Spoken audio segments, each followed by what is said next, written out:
Hello అండి. Hi అందరికీ. ఈరోజు మేము బయట వంటకొచ్చినాం అనమాట. ఇలా ఎవ్రీ ఇయర్ బయట వంటకొస్తాం మార్నింగ్ లేవంగానే. ఎక్కడికంటే ఊరవతల కట్ట మీదకి వచ్చామనమాట. ఇప్పుడు మేము వచ్చింది ఎవరెవరమంటే మా 3 ఫ్యామిలీస్ అనమాట. మా మామయ్య వాళ్ళు ముగ్గురు అన్నదమ్ములు. ముగ్గురం కూడా ఎప్పుడైనా బయట వంటకి కలిసే వస్తాము. ఇలా అందరూ కలిసి రావడం, ఒక దగ్గరే ఉండి వండుకొని తినడం ఇలా అంటే నాకైతే చాలా ఇష్టం అనమాట. ఇగో చూడండి మా మా మామయ్య వాళ్ళు ఇక్కడ కర్రీ వండుకుంటున్నారు. అంటే కట్టెల పొయ్యిలోనే వండుకుంటున్నాం అనమాట. ఇంక మా ఫ్యామిలీ అంతా, మా పిల్లలు వీళ్ళందరూ ఇక్కడ చూడండి. ఇది చెరువు ఎండిపోయిందనమాట. ఇంకా సరిగ్గా వర్షాలు పడట్లేదు కాబట్టి చెరువు నిండుగా కాలేదు ఇంకా. ఇక్కడ చాలా బాగా అనిపించింది నేచర్, అందుకే వీడియో తీశాను.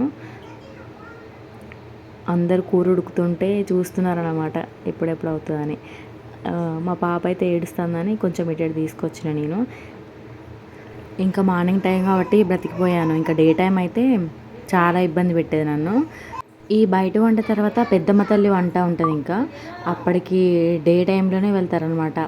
12 లేదా 1 వరకు వెళ్ళి ఈవినింగ్ వరకే ఉంటారనమాట పెద్దమ్మ తల్లి వంటకు వెళ్ళేటప్పుడు. మేము అందరం ఈ ఆటోలోనే వచ్చినాం అనమాట. ఇక్కడ ప్లేస్ అయితే చూస్తే చాలా బాగా అనిపించింది నాకు.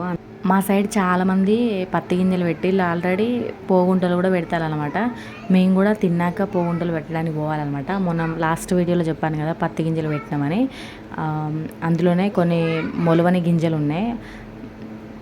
అక్కడక్కడ పోగుంటలు పోయినాయట, పెట్టాలి ఇక మేము కూడా. నిన్న నైట్ అయితే చినుకులు పడ్డాయి. తడిగా ఉంటుంది ప్లేస్ అని అనుకున్నాను, కానీ చాలా బాగా అనిపించింది వెదర్ అయితే. ఇంకా మీరు కూడా మాలాగానే వంటకి వెళ్తారా? వంటకి వెళ్తే ఇలా మాలెక్కి వెళ్తే కామెంట్ చేయండి ఒకసారి. అటు ఇటు చూస్తూ మా పాప కూడా కార్టూన్ ఫేస్కి వచ్చేసింది. చూడండి ఏంటి నా ఫేస్ ఇలా ఉంది అని నా ఫోన్ గుంజుకుంటుంది. ఈ వీడియో చూసాక మా పాప ఫేస్ రియాక్షన్ చూసాక నాకైతే చాలా నవ్వు వచ్చిందండి. నా ఛానల్ని కొత్తగా చూస్తున్న వాళ్ళు ప్లీజ్ లైక్ చేసి సబ్స్క్రైబ్ అయితే చేసుకోండి. నాలాంటి వాళ్ళని కూడా సపోర్ట్ చేస్తారని అయితే నేను అనుకుంటున్నాను.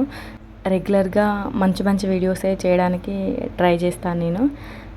అండ్ నెక్స్ట్ వీడియోలో కలుద్దామండి. బాయ్.